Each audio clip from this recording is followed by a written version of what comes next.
Nah, beliau-beliau ini percaya sama cinta sama Nah, ada ustadz sekarang, ustadz zaman now,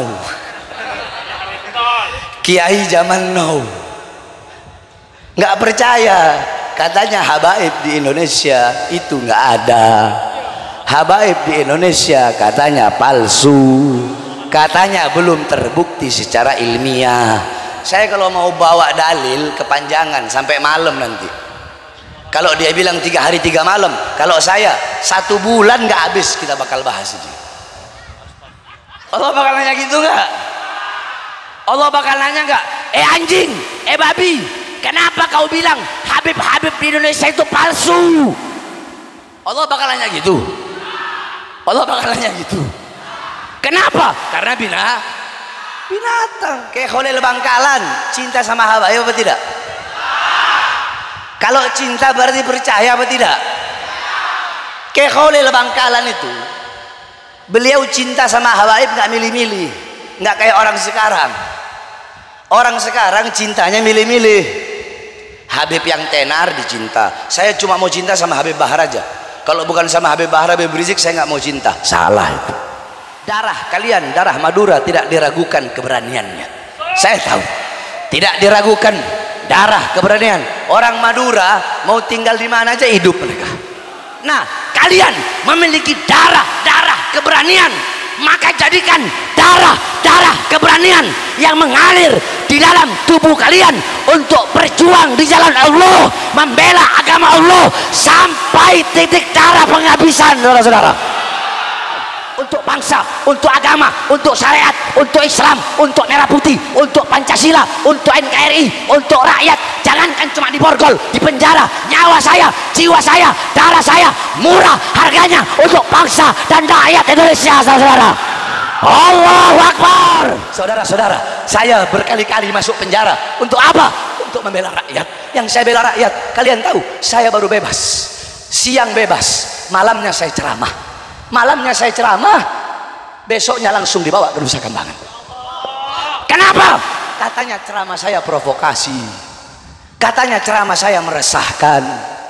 Pertanyaannya, apa isi ceramahnya, Bib? Ya, mau tahu? Apa ceramah yang dibilang provokasi, yang dibilang meresahkan, sehingga menyebabkan saya dibawa ke Nusa Kambangan? Isi ceramahnya begini. Saya tanya, meresahkan atau senang? Meresahkan atau senang? Meresahkan atau pembelaan? Salah, ceramah saya meresahkan, tapi ceramah itu meresahkan bagi orang-orang yang mengatakan itu meresahkan. Paham nggak? Ceramah saya meresahkan pengkhianat bangsa.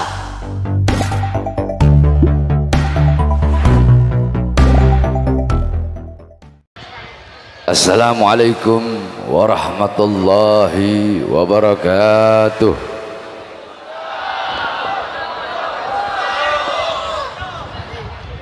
الحمد لله القوي سلطانه الواضح البرهانه المبسوط في الوجود كرامه وإحسانه اللهم صل على نور الأنوار وسر الأسرار وترياك الأخيار ومفتاح باب اليسر سيدنا ومولانا محمد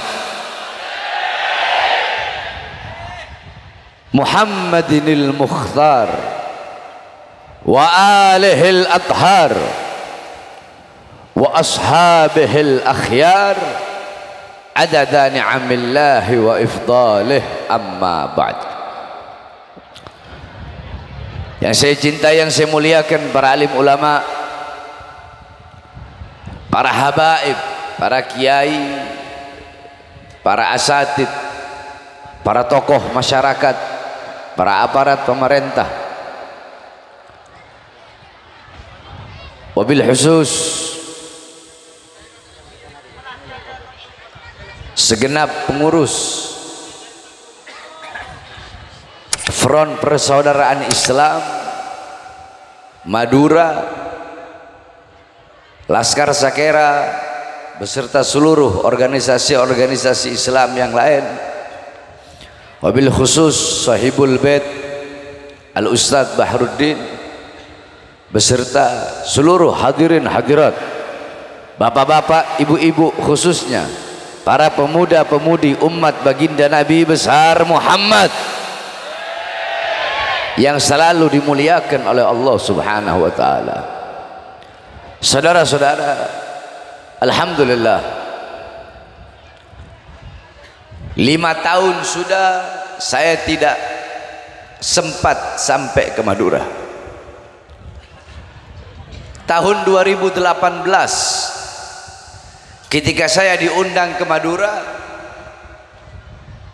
2 hari mau ke Madura, saya udah keburu ditahan. Saya keluar 2020 mau ceramah di Madura, belum sempat, ditahan lagi, dibawa ke Nusa Kambangan.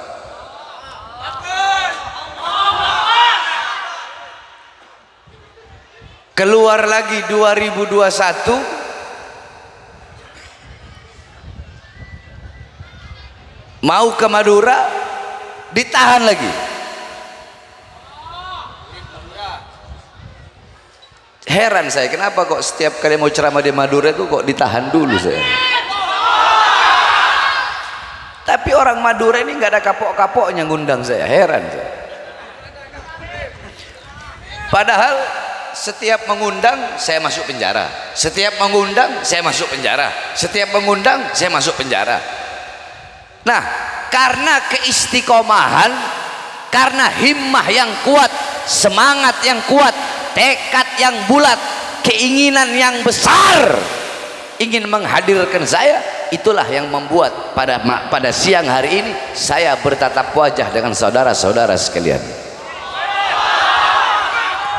Oleh karenanya saya tidak akan lama, saudara-saudara, karena saya tahu sendirilah, saya dalam keadaan ya tidak perlu saya sampaikan. Yang penting kalau orang Madura itu saya datang ngelihat aja udah cukup, iya kan? Udah puas kan? Walaupun nggak ceramah sebenarnya. Yang penting udah datang nginjek, udah. Yang penting Habib datang. Jadi saya tidak akan lama, saya hanya sedikit. Tolong jangan ada yang ribut dan dengarkan sedikit nasihat yang ingin saya sampaikan. Saudara-saudara, kita berada di bulan Syawal. Beb, apa itu Syawal? Perhatikan, saya jelasin ini. Kita ngaji. Kita nggak. Apa itu Syawal? Al-Imam Ibn Munzir mengatakan Syawal itu diambil dari kata syalat an-naqatu bidzanabiha. Ayo semuanya ikuti saya. Syawal itu diambil dari kata syalat an-naqatu bidzanabiha. Syawal itu diambil dari kata unta betina mengangkat ekornya. Paham? Dapat ilmu nggak? Jadi kata Syawal itu diambil dari kata syalat an-naqatu bidzanabi, unta betina mengangkat ekornya. Loh Beb, kok Habib bahas bulan Syawal? Ya, ini kan bulan Syawal. Masa bulan Syawal saya mau bahas Muharram? Nggak mungkin. Iya.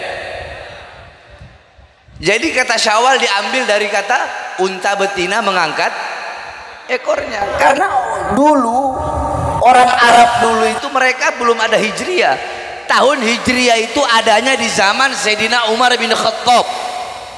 Ketika Sayyidina Umar bin Khattab menulis surat kepada gubernur, di situ tertulis bulan tapi nggak ada tahunnya. Nah ini gubernur bingung, dia tulis surat balik kepada Sayyidina Umar bin Khattab, ya Khalifah, ini bulan tahun depan apa tahun sekarang?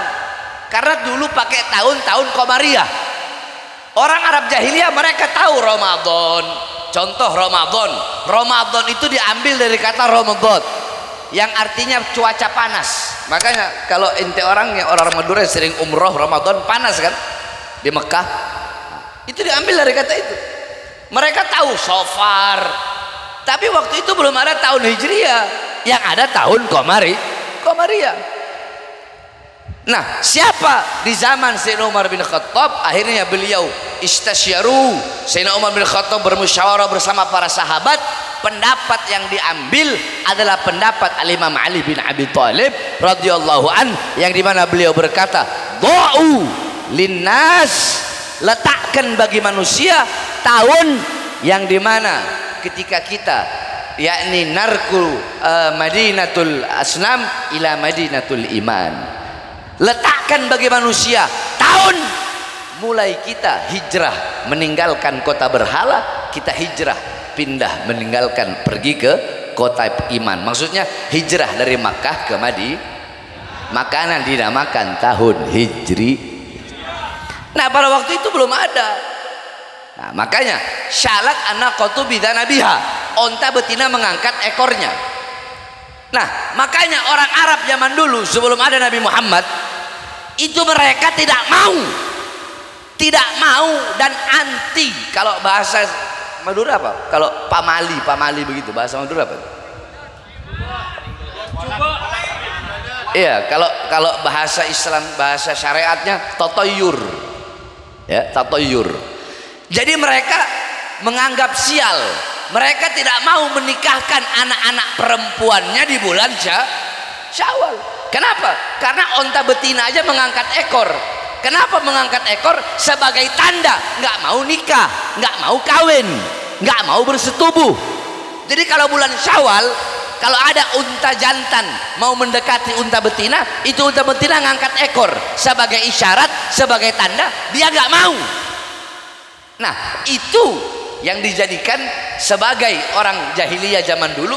Makanya mereka nggak mau menikahi anak-anak perempuannya di bulan Syawal. Kenapa?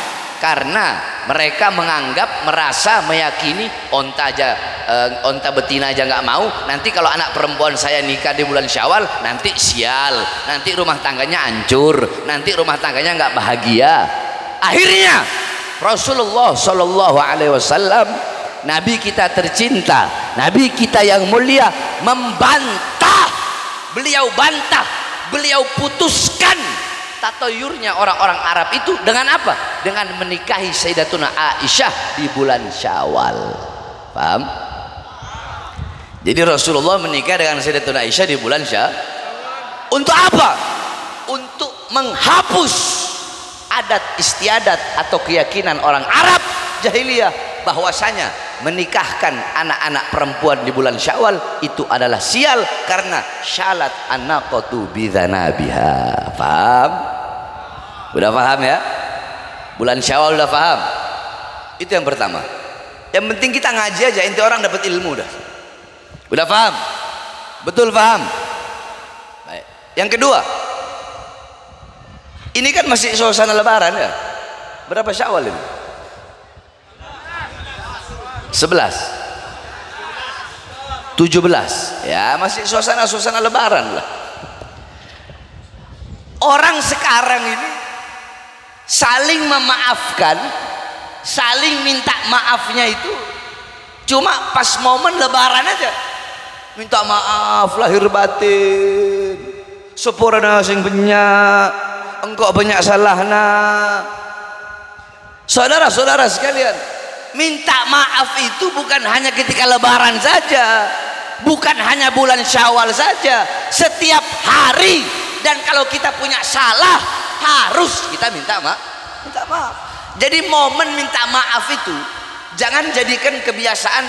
Memang ada momentum tertentu. Momentum tertentunya yaitu pas lebaran. Akan tetapi kalau mau saling memaafkan bukan hanya pas lebaran saja, bukan hanya pas bulan Syawal saja, akan tetapi setiap hari kita sebagai seorang mukmin, sebagai seorang muslim wajib untuk saling memaaf. Paham? Sebab kenapa? Dosa itu ada 3. Dosa ada berapa? Dosa ada berapa? Ada 3. 1, dosa yang berkaitan dengan Allah. Apa dosa yang berkaitan dengan Allah? Dosa yang berkaitan dengan Allah seperti meninggalkan kewajiban, meninggalkan sholat, meninggalkan puasa ya. Pokoknya itu berkaitan dengan Allah. Yang kedua, dosa yang berkaitan dengan Allah dan berkaitan dengan manusia. Contoh apa? Judi. Kan ada kaitannya, nggak mungkin ente main judi satu orang, pasti ada orang lain kan, 2, 3. Zina, ngerampok bareng-bareng, kecuali ente ngerampok nyolongnya sendiri, ya itu baru dosa dengan Allah. Tapi selama ada orang yang ikut keterkaitan berbuat dosa, itu berarti dosa yang berhubungan dengan manusia dan dosa yang berhubungan dengan. Nah, yang ketiga, dosa yang berhubungan dan berkaitan dengan manusia. Ini yang paling berat, saudara-saudara. Ini yang paling berat. Ente berbuat dosa kepada Allah, yang pertama tadi, atau yang kedua, cukup ente bertobat kepada Allah, taubat nasuha. Allah ampuni kau punya dosa. Sebesar apapun dosa yang pernah engkau lakukan, maksiat yang pernah engkau lakukan, ada yang lebih besar. Apa? Pintu pengampunan Allah Subhanahu wa taala. Tapi kalau yang ketiga tadi, tunggu dulu. Ente punya salah sama orang. Contoh, ente menzolimi orang. Ketika ente menzolimi orang, itu kaitan ente dengan orang tersebut. Kalau selama ente tidak minta maaf, maka ente akan menjadi khasir, akan menjadi orang-orang yang rugi, menjadi orang-orang yang bangkrut kelak di akhirat. Karena apa? Karena selama ente nggak minta maaf, maka selama itu dosa ente tidak akan diampuni oleh Allah Subhanahu wa taala. Kecuali engkau sudah minta maaf, terus orangnya tidak mau maafkan, nah beda cerita, paham? Ente punya dosa, punya salah sama orang, minta maaf, udah minta maaf, sempurna, tapi dia nggak mau memaafkan, ya sudah, kewajiban ente gugur, maka taubat ente diterima oleh Allah Subhanahu wa taala. Jadi jangan sampai kita menjadi orang yang muflis, jangan sampai menjadi orang yang rugi, jangan sampai menjadi orang yang bangkrut. Siapa beb orang yang bangkrut? Siapa beb orang yang rugi? Rasulullah sallallahu alaihi wasallam, ya, Rasulullah gal li ashabih, Rasulullah bersabda, bertanya kepada para sahabatnya, atadaruna manil muflis? Wahai para sahabat-sahabatku, tahukah kalian siapa hamba-hamba yang bangkrut? Siapa orang-orang yang bangkrut? Para sahabat bilang, orang yang bangkrut adalah orang yang gulung tikar. Maksudnya bangkrut dalam dagangannya, habis modalnya, ndak tokonya ndak laris-laris. Maksudnya para sahabat itu bangkrut. Kata Rasulullah, bukan. Orang yang bangkrut bukan itu. Orang yang bangkrut ja'a fi yaumil qiyamah, dia datang nanti pada hari kiamat bawa pahala sholat, bawa pahala puasa, bawa pahala zakat, bawa pahala haji, bawa pahala ilmu, bawa pahala sedekah, banyak pahala yang dia bawa. Loh, kok bisa orang datang bawa pahala banyak tapi menjadi orang yang rugi? Kok bisa bawa pahala banyak tapi menjadi orang yang bangkrut? Kok bisa? Ketika dia mau dimasukkan ke surga, tiba-tiba datang satu orang, ya Allah, dulu dia pernah gibah saya ya Allah, dia ngomongin saya dari belakang ya Allah. Akhirnya apa? Nggak jadi. Akhirnya apa? Pahala ini orang diambil, dikasih kepada orang yang digibah. Datang lagi, ya Allah, dulu dia pernah fitnah saya. Akhirnya apa? Diambil pahala orang yang difitnah, diberikan kepada orang yang menfitnah, diberikan kepada orang yang difitnah. Datang, ya Allah, dulu dia pernah mengadu domba saya, diambil pahalanya, dikasih. Terus berdatangan orang-orang yang dia zolimi ketika di dunia dan dia tidak minta maaf. Habis pahalanya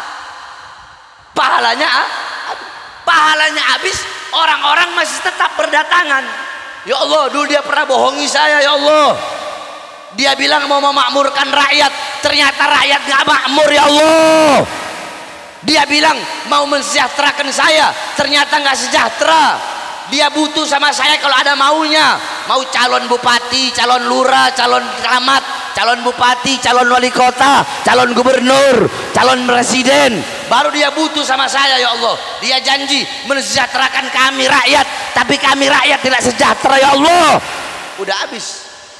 Dia punya pahala udah habis. Akhirnya apa? Dosa-dosa orang yang dia bohongi, yang dia zolimi, diberikan kepada dia. Akhirnya dia menjadi orang yang rugi. Kenapa? Awalnya datang bawa pahala yang banyak, bawa pahala yang banyak, yang tersisa adalah dosa yang awalnya mau masuk surga, akhirnya Allah ambil, Allah masukkan ke dalam neraka. Rugi nggak? Bangkrut nggak?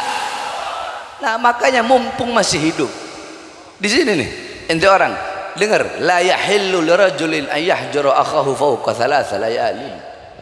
Tidak halal bagi seorang laki-laki yang tidak menyapa sesama saudaranya di atas 3 hari 3 malam. Maksudnya apa? Kalau ente marah, mau saling marah, ya, entah sama-sama temen atau kakak beradik, kan biasa kan, anak sama bapak, bapak sama anak, kakak adik, paman sama ponakan. Kalau mau saling marah atau mau saling diem-dieman, itu batasnya cuma 3 hari 3 malam. Jadi kalau mau ngambek-ngambekan, kalau mau ngambek, mau marah, batasnya 3 hari 3 malam. Di atas itu dua-duanya dapat dosa. Paham? Paham? Nah, makanya kita harus saling memaaf. Maka pada kesempatan yang mulia ini, saya Bahar bin Ali bin Smith, dengan segala kerendahan hati, saya meminta maaf, minta ridho, minta ampun sama semua jamaah yang hadir di sini ataupun yang tidak, kalau saya punya kesalahan, dosa, baik yang disengaja atau yang tidak disengaja, yang besar, yang kecil, yang tampak atau yang tidak tampak. Kenapa?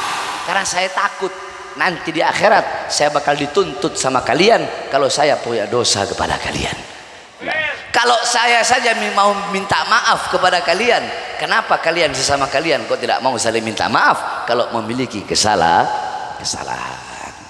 Ya, mudah-mudahan Allah terima segala amal kita di bulan suci Ramadan. Kenapa? Karena kemarin Ramadan itu banyak. Ini juga ini penting ini. Lebaran itu biasa kita bilang yaumul fallah, ya, yaumul fallah. Atau ente kalau lebaran ngomongnya apa coba? Anda mau dengar? Minal aidin. Apa artinya itu? Kok mohon maaf lahir batin. Minal aidin apa artinya?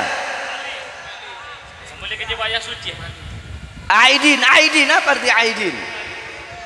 Kembali.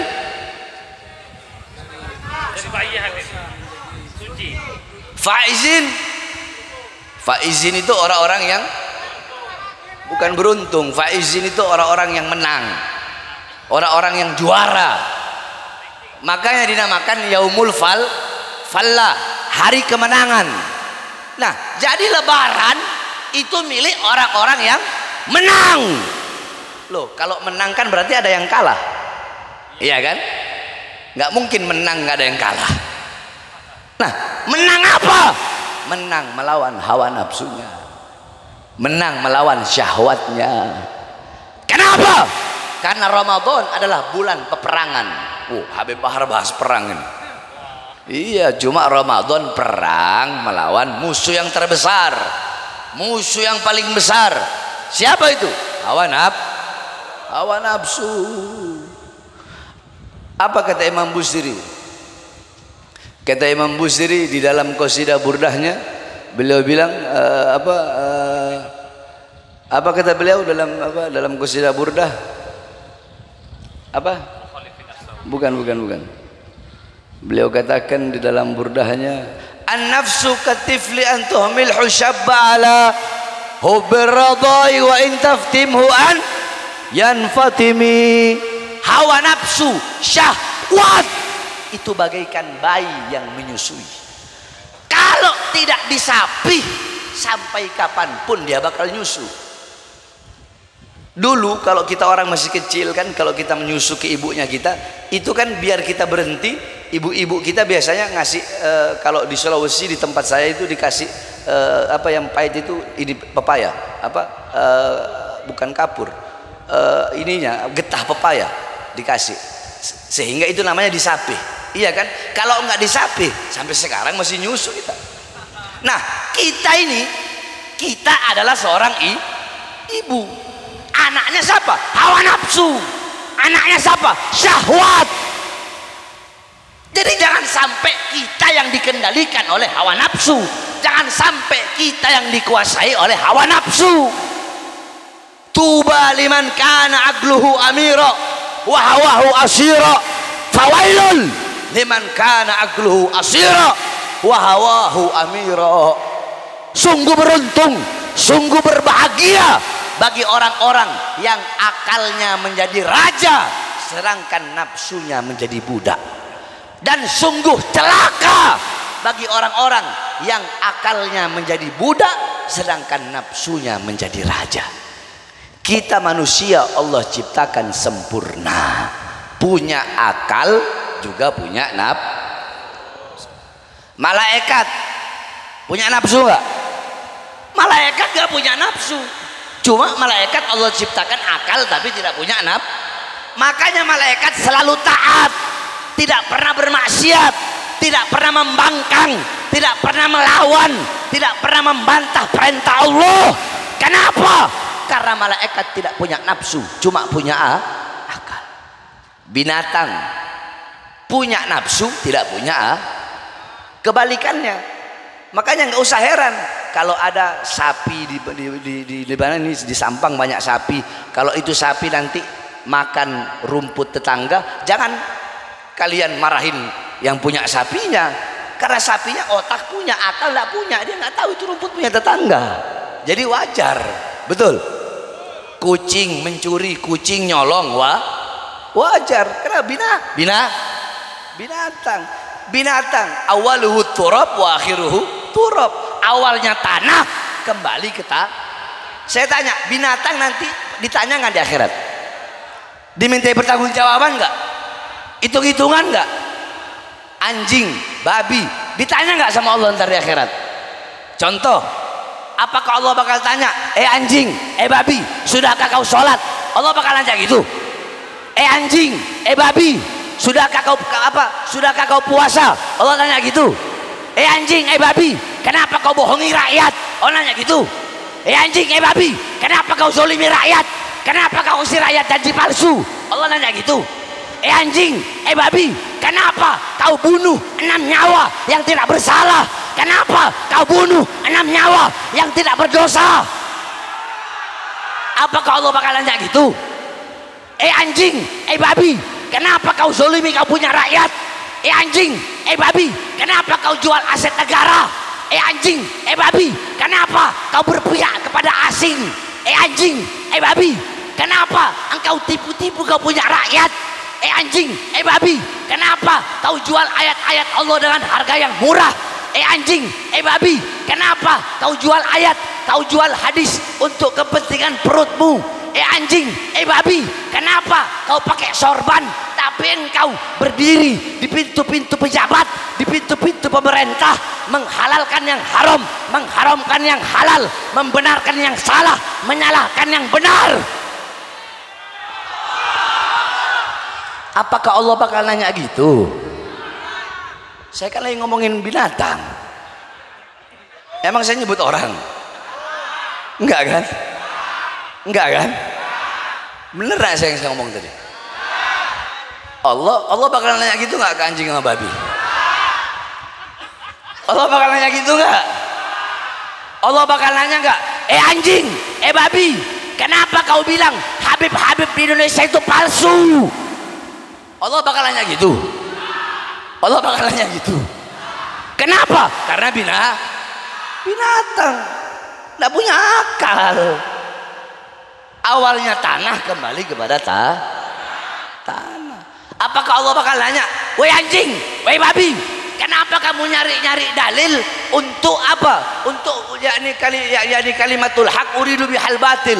Kenapa kamu cari-cari dalil tetapi dengan untuk tujuan yang batil, untuk tujuan yang salah, untuk menghilangkan, untuk merampas, untuk mencuri, untuk merampok hati, keyakinan, kecintaan dalam hati orang-orang yang beriman kepada anak cucu Rasulullah. Apakah Allah bakal nanya gitu? Kenapa Allah nggak tanya? Karena karena karena Paham? Pinter. Ya, pinter kak ya. Pinter yang Madura.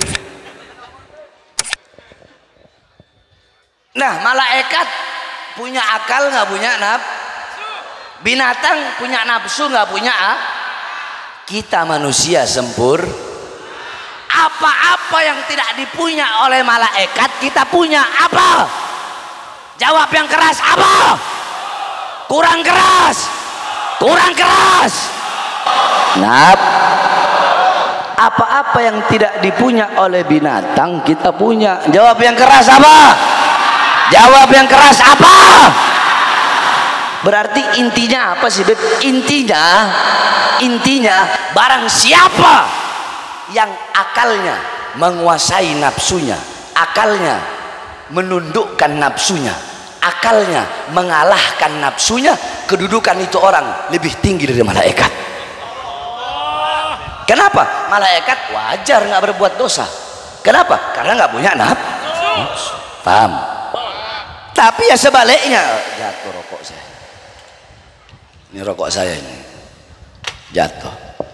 Sebaliknya, barang siapa yang nafsunya menguasai akalnya, nafsunya memperbudak akalnya, nafsunya menguasai akal, memperbudak akal, mengalahkan akal, sehingga dia terjerumus ke dalam perbuatan dosa, maksiat, dhalalat, mungkarat, sayyiat, maka kedudukan dia lebih rendah daripada binatang. Nyolong dosa nggak? Kita manusia nyolong. Paham? Nah, lebaran milik orang yang menang akalnya melawan hawa nafsu. Jadi bukan cuma nahan lapar dan haus saja. Kalau nahan lapar dan haus, onta juga, binatang onta juga 4 bulan nggak minum kuat dia nggak mati. Paham? Paham? Paham?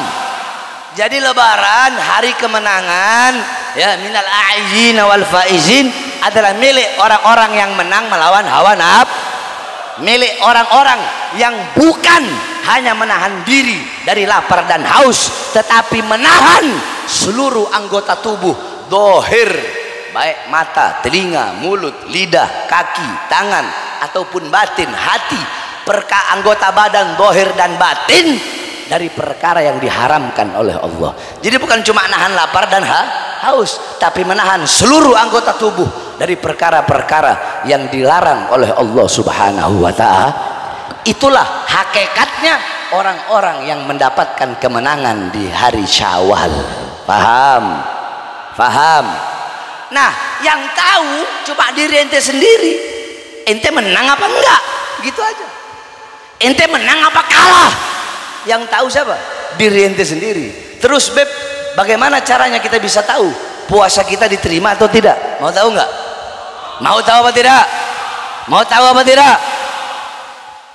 Yakni tazidut ta'ah, bertambah ketaatan.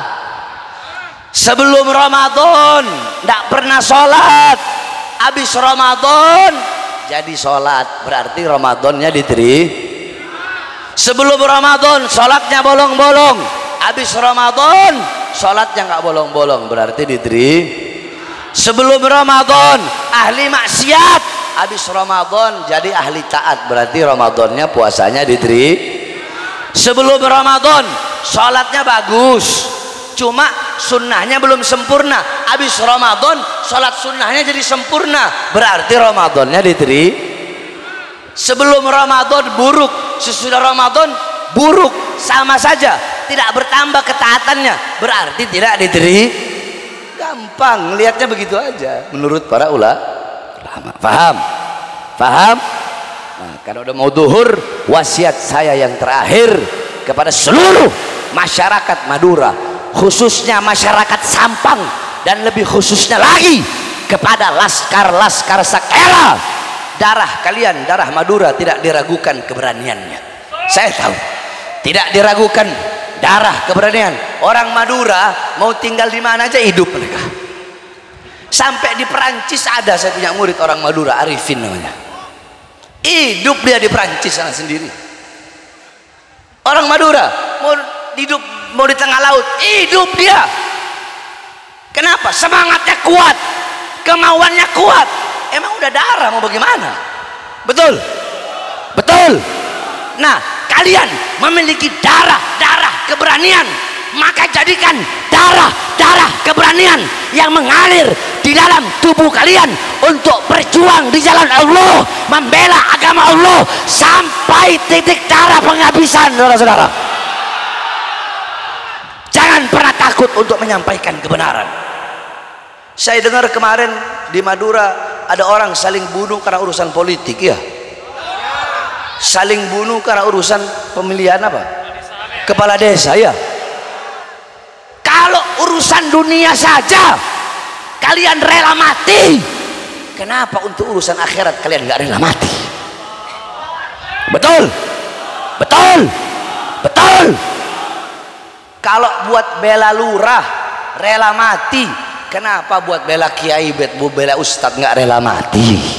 Betul, betul.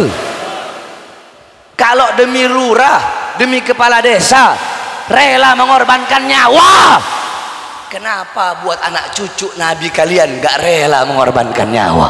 Maka saya tanya kalau orang Madura, siap atau tidak mengorbankan nyawa demi ulama, demi ustadz, demi kiai, demi habaib?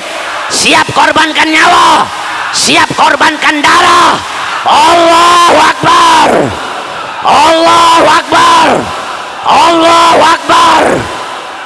Dan saya sampaikan, saya Bahar bin Ali bin Smith tidak akan pernah kapok, tidak akan pernah capek, walaupun diborgol tangan saya kemarin, diborgol tangan saya, diborgol perut saya, diborgol kaki saya, saudara-saudara. Tangan diborgol, perut diborgol, kaki diborgol, dipertontonkan, saudara-saudara. Ini loh anak cucu Rasulullah melawan kami pemerintah, kami borgol, kami penjarakan, apalagi cuma kalian. Saudara-saudara, saya berkali-kali masuk penjara untuk apa? Untuk membela rakyat. Yang saya bela rakyat, kalian tahu, saya baru bebas, siang bebas, malamnya saya ceramah. Malamnya saya ceramah, besoknya langsung dibawa ke Nusa Kambangan. Kenapa? Katanya ceramah saya provokasi, katanya ceramah saya meresahkan. Pertanyaannya, apa isi ceramahnya, Bib? Ya, mau tahu? Apa ceramah yang dibilang provokasi, yang dibilang meresahkan, sehingga menyebabkan saya dibawa ke Nusa Kambangan? Isi ceramahnya begini. Waktu itu lagi musim-musim awal PSBB Corona, lagi ketat-ketatnya, ya kan? Nggak pada boleh keluar, kan? Saya bilang, hei presiden, hei pejabat, hei aparat, kenapa rakyat kalian kurung dalam rumah, nggak boleh keluar, tapi tidak kalian penuhi kebutuhan pokoknya, makannya, minumnya, kalian mau bikin mati rakyat? Itu isi ceramah saya. Itu provokasi, provokasi, meresahkan, meresahkan atau pembelaan? Berarti yang goblok siapa? Saya apa mereka? Yang goblok siapa?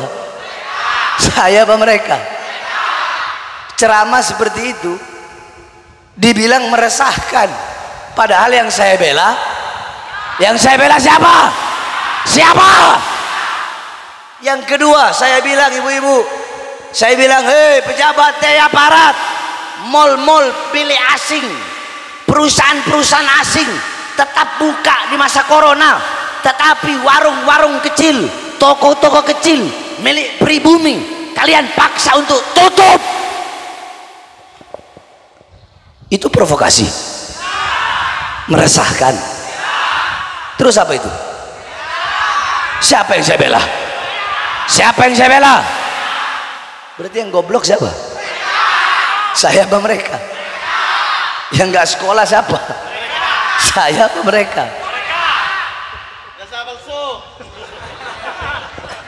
Yang ketiga saya bilang, woi, berapa banyak pengangguran di Indonesia, anak-anak muda yang tidak punya kerjaan, tetapi di masa corona ini, di musim corona ini, tenaga kerja terus kalian kirim dari Cina ke daerah Morowali, Sulawesi. Salah nggak saya ngomong begitu? Salah tidak? Salah tidak? saya tanya ini masyarakat Madura, itu 3 tadi kalian merasa terwakili nggak? Merasa nggak? Merasa nggak? Yang jujur, jangan bohong. Terwakili nggak? Provokasi itu meresahkan. Saya tanya, meresahkan atau senang? Meresahkan atau senang? Meresahkan atau pembelaan? Salah. Ceramah saya meresahkan, tapi ceramah itu meresahkan bagi orang-orang yang mengatakan itu meresahkan. Paham nggak? Ceramah saya meresahkan pengkhianat bangsa. Ceramah saya meresahkan koruptor. Ceramah saya meresahkan orang-orang yang ingin menjual aset-aset negara. Betul? Betul.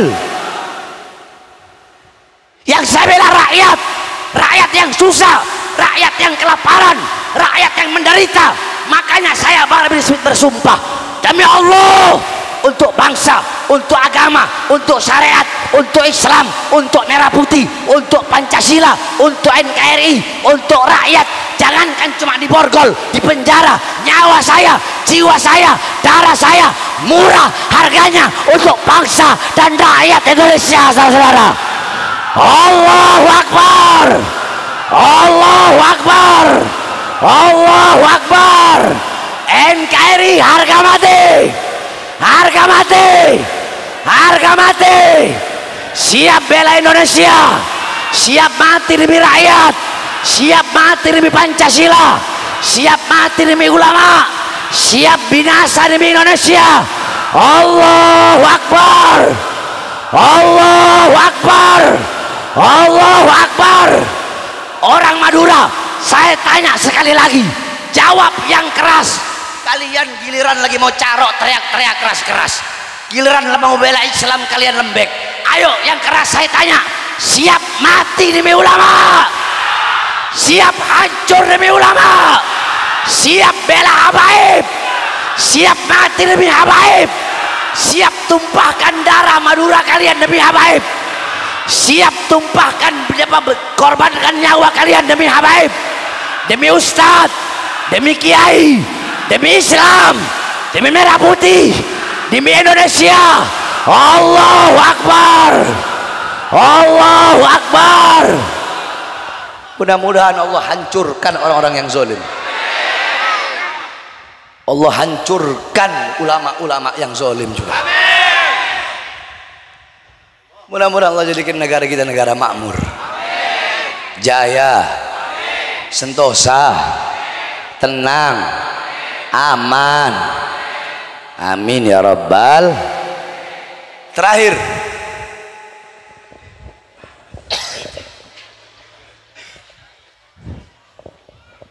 Kiai Haji Hasyim Asy'ari radhiyallahu anhu wa rahimahullah. Hadratus Syekh Hasyim Asy'ari, pendiri NU, di dalam Qonun Asasi beliau meletakkan syair Habib Ahmad bin Abdullah As-Segaf. Berarti Kiai Hasyim Asy'ari, Qonun Asasi itu kalau orang NU nggak tahu Qonun Asasi, bukan NU berarti itu. Itu ada RT-nya, ya. Di situ ada syair Habib Ahmad. Apakah sembarangan Kiai Hasyim Asy'ari meletakkan syair itu? Sembarangan nggak? Bunyi syairnya kalau nggak salah begini, saya lupa bahasa Arabnya. Telah tampak organisasi yang terang benderang, maka bersegeralah kalian masuk ke dalam organisasi tersebut. Maksudnya apa? Maksudnya NU. Itu syair beliau, diletakkan oleh Kiai Hadratus Hasyim Asy'ari. Terus Kiai Haji Hasyim Asy'ari punya satu kitab yang dimana kitab beliau itu untuk membantah salah satu kiai di Pasuruan. Saya lupa siapa namanya. Jadi Kiai Abdullah Yasin. Nah, Kiai Abdullah Yasin ini beliau masrukot, ada masrukot, tahu masrukot? Yakni mencuri dari diwannya Imam Haddad.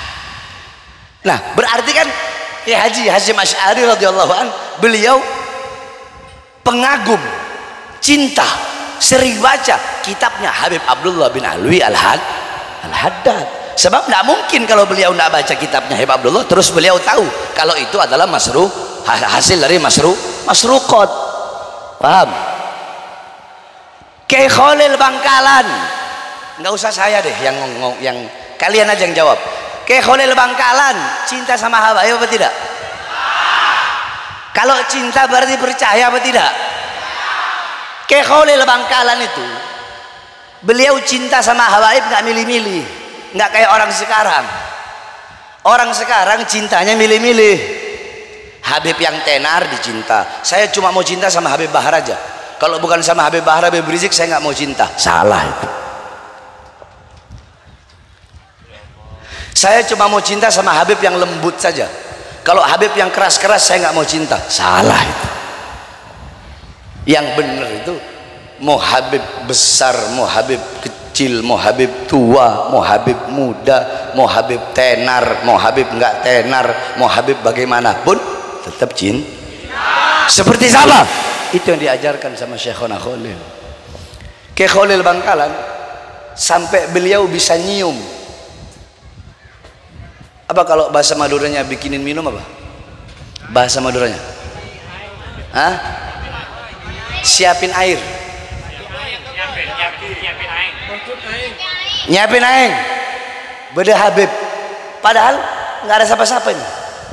Nyiapin air. Beda Habib. 5 menit 10 menit kemudian datang Habib. Muridnya kaget. Kiai Oneng dari mana? Tahu dari mana? Saya nggak tahu kan. Tahu dari mana, Bu? Oneng Hah? Oneng ning Kemah.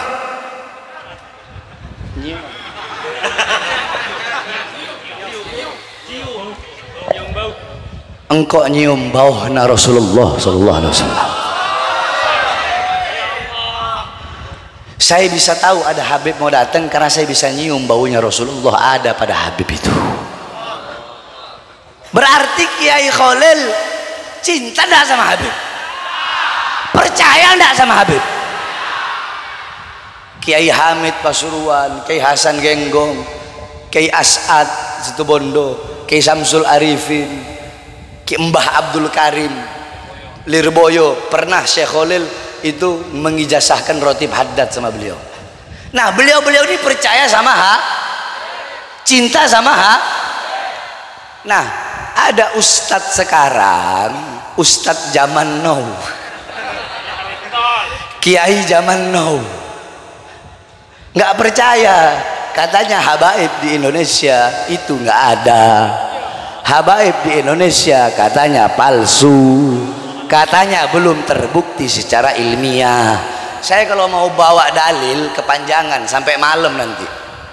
Kalau dia bilang 3 hari 3 malam, kalau saya 1 bulan nggak habis kita bakal bahas itu. Jadi saya mau tanya begini saja, mau percaya sama Imat yang ngomong kalau Habib nggak ada, atau percaya sama Kiai Haji Mas Ari? Mau percaya sama Ustadz itu, iya, yang baru ada sekarang ini, atau mau percaya sama Hadratus Syekh Mas Ari? Mau percaya sama Imat atau sama Kiai Khalil Bangkalan? Mau percaya sama Imat atau mau percaya sama Kiai Haji Hasan Genggong? Mau percaya sama Imat atau mau percaya sama Kiai Hamid Pasuruan? Mau percaya sama Imat atau mau percaya sama Kiai As'ad?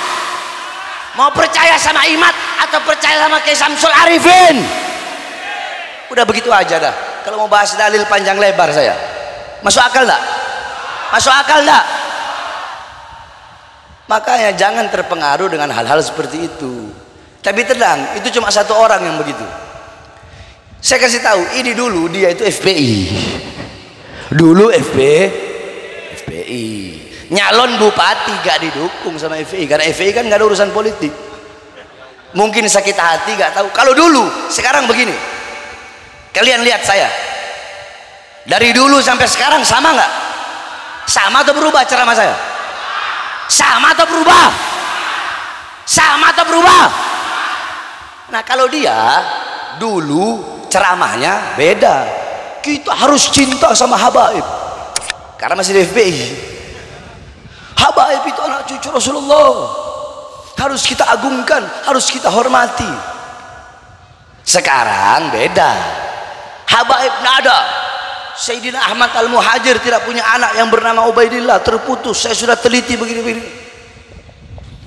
Saudara-saudara sekalian yang dimuliakan oleh Allah, saya kan udah bilang, kalau dia bilang 3 hari 3 malam, saya 1 bulan saya berani debat masalah ini 1 bulan. Ayo, di sini banyak ustadz. Mana ustadz sini? Ada kiai ustadz mana? Oke, saya tanya, ustadz Kiai Fahri mana beliau? Kiai Seboran lagi.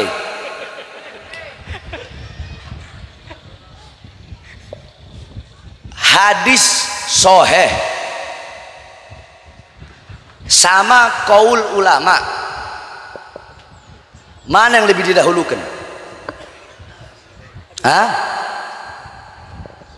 Jangankan hadis soheh, Al-Imam Ahmad bin Hanbal, Imam Hanbali bilang hadisun dhaifun ahabbu ilayya min qaulir rijal. Satu hadis dhaif itu lebih aku cintai, lebih aku sukai, lebih aku utamakan, lebih aku dahulukan daripada qaulnya rijal. Rijal itu ulama-ulama yang kuat, ulama-ulama yang kuat. Paham? Itu rijal namanya. Ulama yang udah punya kekuatan gitu, punya yakni dusyauka wa satwa, dalil-dalilnya kuat. Ya. Itu hadis dhaif, apalagi hadis udah sahih mutawatir lagi, Kiai. Bagaimana itu?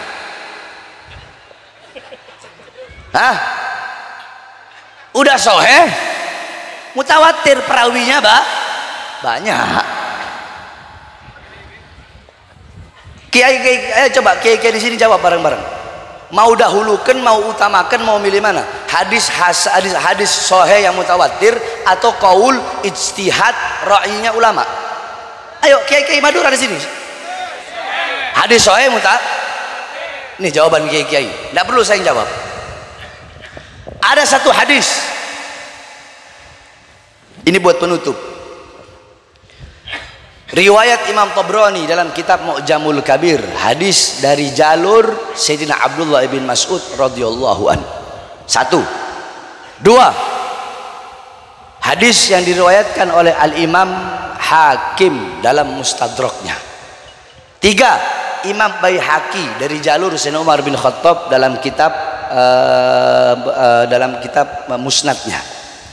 4. Imam Ahmad lewat 2 jalur hadis. Hadis Musawwir ibn Makhramah sama jalur hadis Abu Sa'id Al-Khudri dalam kitab Sunannya. Berarti perawinya ada sahih lagi. Mungkin pernah dengar kayak di sini, nggak mungkin kalau nggak tahu. Apa bunyi hadisnya? Qala Rasulullah sallallahu alaihi wasallam, kullu sababin wa nasabin au fi riwayah sihrin munqati'un yaumal qiyamah illa sababi wa nasabi au fi riwayah sihri. Rasulullah SAW bersabda, segala sesuatu, sebab apapun, hubungan apapun, kekerabatan apapun, ya, nasab manapun, garis keturunan siapapun. Saya bahas nasab dulu di sini, sebab jangan sampai salah paham. Oke lah, di situ bahasanya nasab apa ahlul bait? Nasab apa ahlul bait? Kalau ahlul bait oke lah, kita ambil yang paling sahihnya. Ahlul bait itu adalah ahlul kisah. Imam Ali, Imam Hasan, Imam Husain, Sayyidah Fatimah, Rasulullah yang diselimuti oleh Jibril. Kita ambil yang paling muktamadnya. Tapi di situ lafaz hadisnya apa?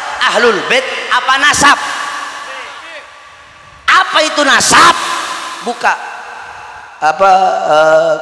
apa namanya? Kitabnya Ibn Mundir atau kitab Kamus Lisanul Arab, atau buka apa namanya Mu'jamul Ma'ani Arabi.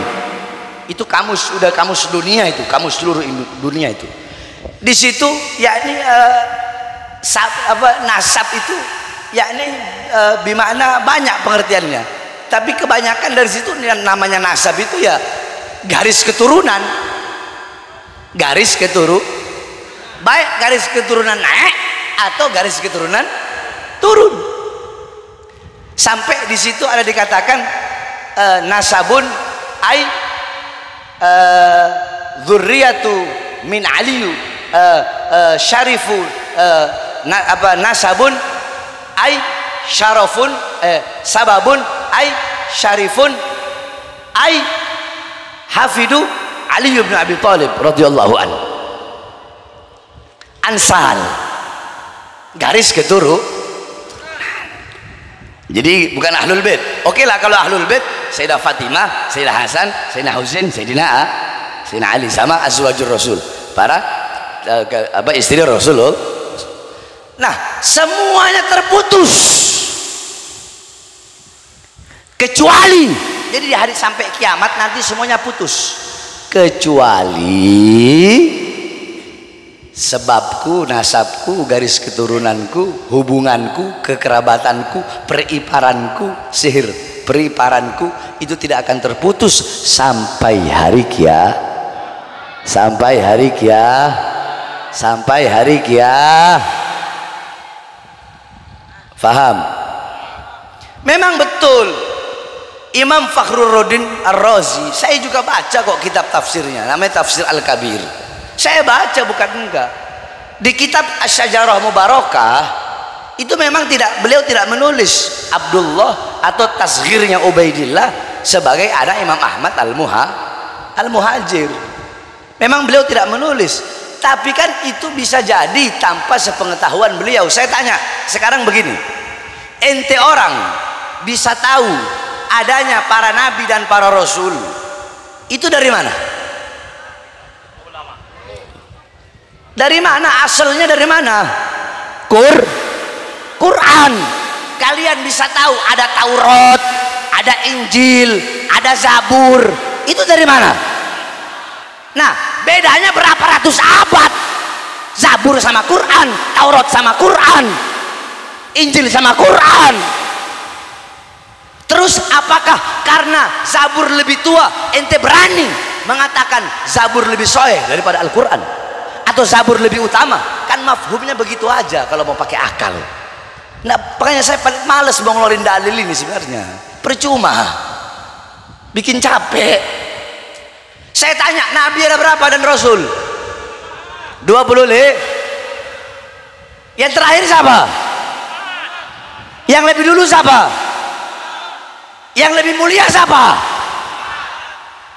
Apakah karena masa yang lebih lama terus itu yang lebih diutamakan, itu yang lebih didahulukan? Masuk akal lah? Loh bu, masuk akal lah. Nabi Adam kan beda berapa abad sama Nabi Muhammad, tapi kalau mau dibandingkan ya jauh lebih mulia Nabi Muhammad, lebih utama Nabi Muhammad. Nah, begitupun Imam Fakhruddin Ar-Razi, walaupun masanya beda 5 abad 6 abad, belum tentu ulama yang 5 abad setelah beliau itu tidak lebih utama, tidak lebih mulia, tidak lebih bisa dipercaya daripada beliau. Kan begitu. Jadi harus netral, harus tawassut, harus tawazun. Yang dicari itu kebenaran, bukan pembenaran. Dan berapa banyak juga ulama-ulama yang di dalam kitabnya itu nulis manakibnya Fakhruddin Ar-Razi, kitab-kitab karangannya, ada beberapa kitab-kitab para ulama yang tidak meletakkan bahwasanya Asy-Syajarah Mubarakah termasuk karya Imam Fakhruddin Ar-Razi. Ini kan ikhtilaf, betul? Ada ulama yang bilang Syajarah Mubarakah itu kitabnya Fakhruddin Ar-Razi, ada yang bilang, ada yang bukan bilang, tidak menulis, ada yang menuliskan dalam kitabnya, iya Syajarah Mubarakah termasuk kitabnya Fakhruddin Ar-Razi. Ada juga ulama yang tidak menulis kalau kitab Syajarah Mubarakah itu adalah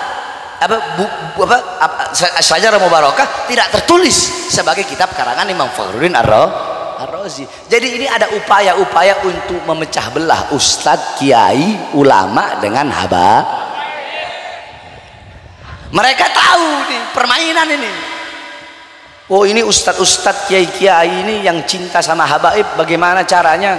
Ya kita harus pakai dalil, namanya kiai ya harus pakai dalil dong. Tapi kalau kiai yang benar-benar alim diketawain si Imad. Betul, betul, betul, betul. Jadi dalam masalah ini udah tawakuf.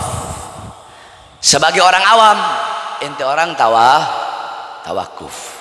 Jadi terserah, ana nggak mau ngasih pendapat. Semua tergantung ente. Ente mau percaya ada Habib, Habibnya nggak untung. Ente nggak percaya, Habibnya nggak rugi. Ente mau percaya ada Habib, Habibnya nggak jadi hina, nggak juga tambah mulia. Ente nggak percaya, nggak juga menjadi hina. Jadi terserah ente. Maka saya tutup pernyataan saya. Keyakinan kalian baik berdasarkan ilmu atau berdasarkan guru-guru kalian atau apapun dari yang kalian dengar atau yang kalian teliti atau yang kalian pelajari, adanya habaib, adanya syaraif, adanya sadah. Habaib jamak dari habib, sadah jamak dari sayyid, syaraif atau ashraf adalah jamak dari syarif. Nah itu ente mau yakin ada atau tidak, maka seperti itu jugalah kadar keimanan kalian kepada Allah dan kepada Rasulullah SAW. Saya tutup dengan itu.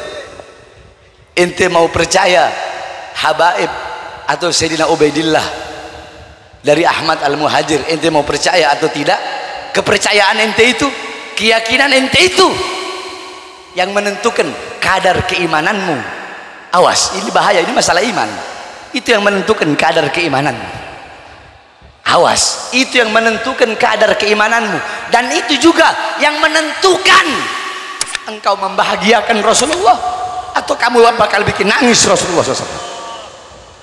Itu yang menentukan kau bakal bahagia dunia, celaka dunia, bahagia akhirat atau celaka di akhirat. Itu juga kepercayaan kalian, keyakinan kalian itu juga yang menentukan nanti di akhirat kalian bakal dihalalkan melihat wajah indah Rasulullah atau diharamkan melihat wajah indah Rasulullah SAW. Semua tergantung kalian. Saya tidak mau memberikan pendapat apapun. Wallahu a'lam bishawab. Mudah-mudahan bermanfaat. Wal afu minkum. Wassalamualaikum warahmatullahi wabarakatuh.